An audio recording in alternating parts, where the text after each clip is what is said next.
I'm 25, and I'm here today to tell you about my story. I hope that it is a story that teaches you that you are stronger than you believe that you are. I hope it teaches you that if you stay focused on your goals and work hard to achieve them, you will, but sometimes life gets in the way. And I need you to know perseverance is the key.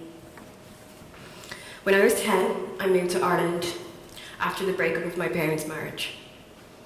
I had a relatively normal upbringing up until then. My mum left my dad, and she had to figure out how she'd stand on her own 2 feet with 3 children, 10 and under and 1 on the way. She'd also been suffering from severe depression, unbeknownst to us at the time.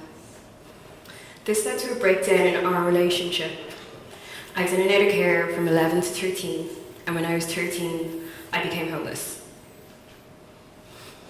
It was a very scary experience sleeping in hostels as a 13-year-old girl. Normally you have to leave the hostels early in the morning, then try to return in the evening to get a bed before they all fill up. A lady called Shelley from Focus Ireland saw that this was obviously an unsafe situation for a 13-year-old girl, and she took pity on me and let me stay in their offices during the day before I had to go back to my hostel in the evening.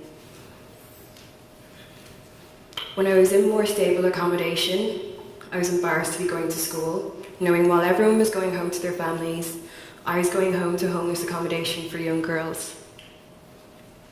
There were, however, different incentives that were set up by Focus Ireland to keep me going to school.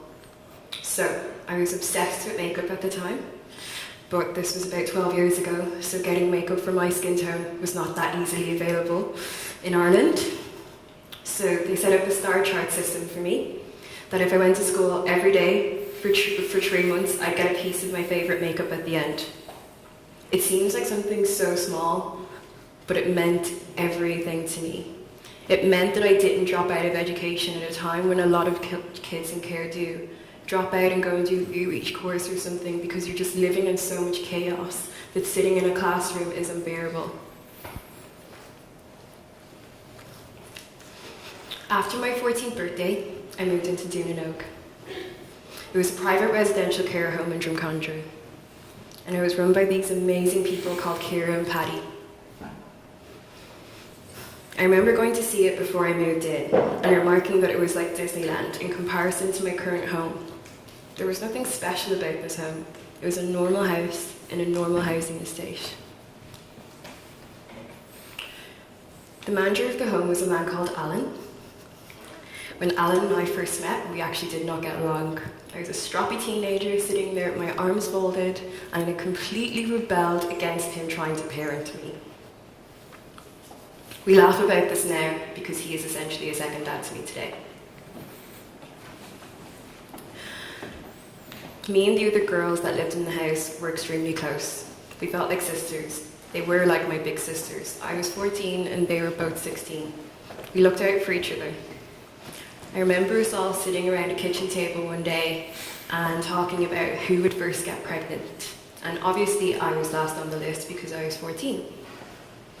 In March 2008, we found out I would actually be the first. I was terrified when I found out I was pregnant, but mainly because I was going to have to move out of my Disneyland care home and move into a mother and baby home, because those were the rules of living in care. I hadn't heard very nice stories about them in terms of the support that they give you as a young mum, so I was so scared. I didn't want to tell anyone, but that was a very silly plan, and Alan got it out of me within a couple of hours, because he's not stupid. So I began mentally preparing myself for the move, but little did I know that Alan went behind my back to Ciara and Paddy and asked them to convert my residential care home into a mother and baby home so I could stay. The other 2 girls had moved out at this stage, so there would be nobody else displaced from them doing this for me. Everyone at school found out that I was pregnant, which I tried to deny until I had to keep running out my English junior cert paper with morning sickness. So I had to drop out because it was too embarrassing. Ciara paid for me to attend grinds at the Institute of Education while I was pregnant, so I could resit my junior cert when I had my son. I don't know why she bothered to do this. Statistically, it was really unlikely I was ever going to go to college because I was a kid in care, I was a single mom, I was in a really disadvantaged school that kids didn't generally go to college from. This was massively going above and beyond, and I don't know why she bothered, but I'm so thankful to her for doing that. I had my son in December 2008. I was now 15, and I sat my junior cert mocks approximately 8 weeks later in a new school. This exam I put so much pressure on myself to pass. This exam was so different to any other exam I sat before. Education was the only way I was going to get myself out of the chaos I was living in at the time. I remember electing to go to 5th year straight after 4th, and my math teacher pulling me out of my class to say I should think about doing 4th year because I probably wasn't going to do my leaving cert because I had a kid. I'm really happy I didn't let her line of thinking influence me. I still remember Alan being the only parent that arrived at the school when I was picking up my leaving cert results, and he started crying when he realised I'd gotten enough points for my first choice, which was accounting and finance in DCU through the Access programme. The issue now, though, was that I was turning 18, so I had to move out. These are the rules of living in care. So my new worry was how I would support myself and my son when I was in college. The first thing I did was request an aftercare worker from Focus Ireland.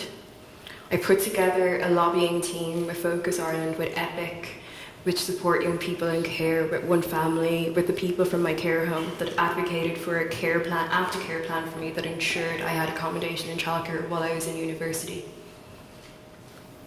I was successful in this, and that decision is definitely the reason I stand before you today. When I finished doing my degree, I remember being really disheartened about the fact that I hadn't gotten any job offers. So I decided to do a master's. I'd always wanted to do one, and I didn't know how I was going to pay for it, but I just started it anyways because that's just me. I just go for it, and then I'm like, something will figure itself out.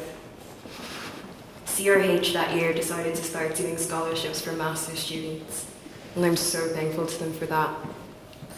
I was luckily one of the awardees of that scholarship, and I got to do a master's in accounting in DCU after that.